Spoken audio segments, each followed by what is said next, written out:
मिडियानिसिम साबायखर बावग्रोबाय जेनेहाय जोंहा दिनै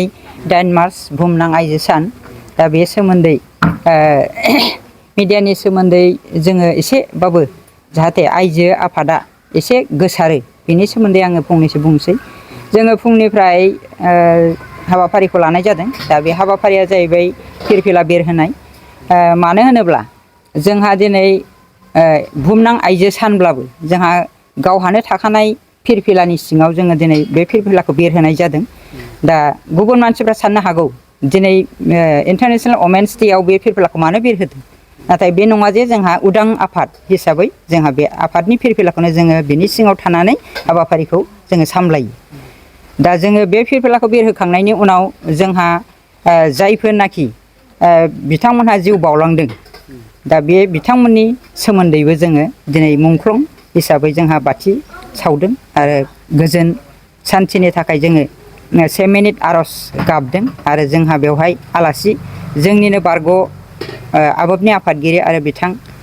मिथिंगा बसुमतारी बिथांखौ जोङो बिबार बावजेनगिरि आलासि हिसाबै लानाय जादों दा जोङो बे हाबाफारिखौ फोजोबनानै जोंहा दिनै APSC पास जानाय आरो गथ' थुनलाइजों साहित्य एकाडेमि बान्था मोनगिरि बिब' गेदेर प्रतिमा नन्दि नार्जारिखौ जोङो दिनै मान बावदों आरो किरन बेदि मोसाहारि APSC पास जानाय बेखौबो जोङो आइजो हिसाबै जोङो बिथांमोनखौल' बावनाय जादों बरायनाय जादों आरो दा सोरबा बुंनो हागौ दिनै APSC पास जानाय बा SCS पास जानायफ्रा हौवाफोरबो दंमोन नाथाय जोङो दिनै आइजो सान हिसाबै जोङो डिस्ट्रिक्टआव जोङो बे हिन्जावफोर साथामखौल' बावनाय जादों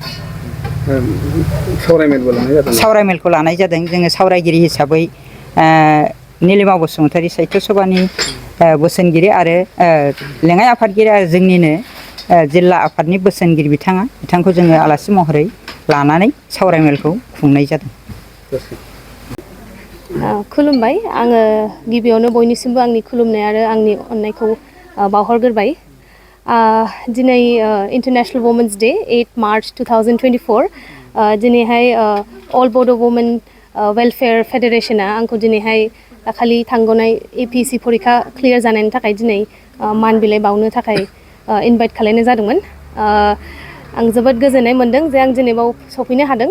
इन्टारनेशनेल वुमेन्स डे सेलिब्रेशनाव बे आंनि फार्स्ट टाइम सेलिब्रेट खालामनाय वुमेन्स डे आरो आं बिराद मोजां मोनदों दिनै बावहाय गेस्टआवनो दंमोन जोंनि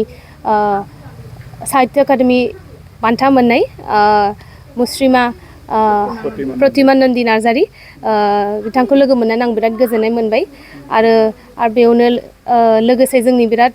स्ट्रं वुमेन्सफोरखौ आं दिनै नुनो मोनदों जोंनि बर'नि मादाव आं आगोलाय लोगो मोननो मोनाखैमोन दा आं बिराद मोजां मोनदों बाव फैनानै जे बिसोरो मोजां बे एस'सिएशना माने एनकारेजमेन्ट मोनसे जे आरो इन्सपिरेसनबो बिसोरो जे वुमेन्सनि थाखाय खामानि मावगासिनो दं आरो बे एस'सिएशननि दारैनो बिसोरो वुमेन्सफोरनि गोबां दा जे इस्यु जागासिनो दं कारेन्ट इस्युसफोर बेखौ एड्रेस खालामनो हानाय मोनसे राहा आरो आं सानो जे बिसोरो बिदिनो मोजां खामानिखौ मावलांबाय थाथों आरो बिदिनो गथ'फ्राबो आंखौ नुनानै जाय एसपायरेन्ट्सफोर दं सिभिल सार्भिसनि थाखाय बा आलदा जे ट्रेडआव थांनो लुगैदों बा आलदा एम दं बिसोरो आंखौ नुनानै एसे इन्सपायार जाथों आरो आं सानो जे बर'फ्रा दाथ' डेभेलप जागासिनो दङानो बर' हिन्जावफ्राबो आवगायबोगासिनो दं एभिएसन हक बा स्पर्ट्स हक बा दा सिभिल सार्भिसावनो थांग'नाय परिखायावबो बिराद मोजां रिजाल्ट खालायदों आङो सानो जे जोङो बिदिनो सर्स अफ इन्सपिरेसन जों जानानै थाथों बर' ससाइटिनि थाखाय धन्यबाद फैबाय थानाय समाव आइजो माहारिनि थाखाय माबायदि हाबा मावनो लुबैयो आं सानो जे फार्स्ट अफ अल वुमेननि सेफटि आरो सिकिउरिटिया बिराद गोनांथि जानानै दं दा वुमेन सेफटिखौ आङो सानो जे बिराद गोनांथि बेनि दारै आं खामानि मावनो लुगैदों आङो बायद'मोनजों जुदि लोगो जानानै माबा मोनसे खालायनो हायोबा देनां खालायगोन बे आंना पस्टिंआ दा क'क्राझारावनो आंना केम्पआ गसाइगाव ओमफ्राय आं दा एसिस्टेन्ट अडिट अफिसार हिसाबै आङो दा मावगासिनो दं जोंना माने केम्पआव अफिस गैया नालायथो दा क'क्राझारावनो आङो दंथ'यो এটা অধিক সূচনা বাজাজ বাইক কিনিবলৈ আগ্ৰহীসকলৰ বাবে ভাল খবৰ কোকৰাঝাৰ চহৰত অৱস্থিত ডাউহাৰু অটো এজেন্সিয়ে 6 মাৰ্চৰ পৰা 12 মাৰ্চলৈ মেগা লোন আৰু এক্সচেঞ্জ মেলা আগবঢ়াইছে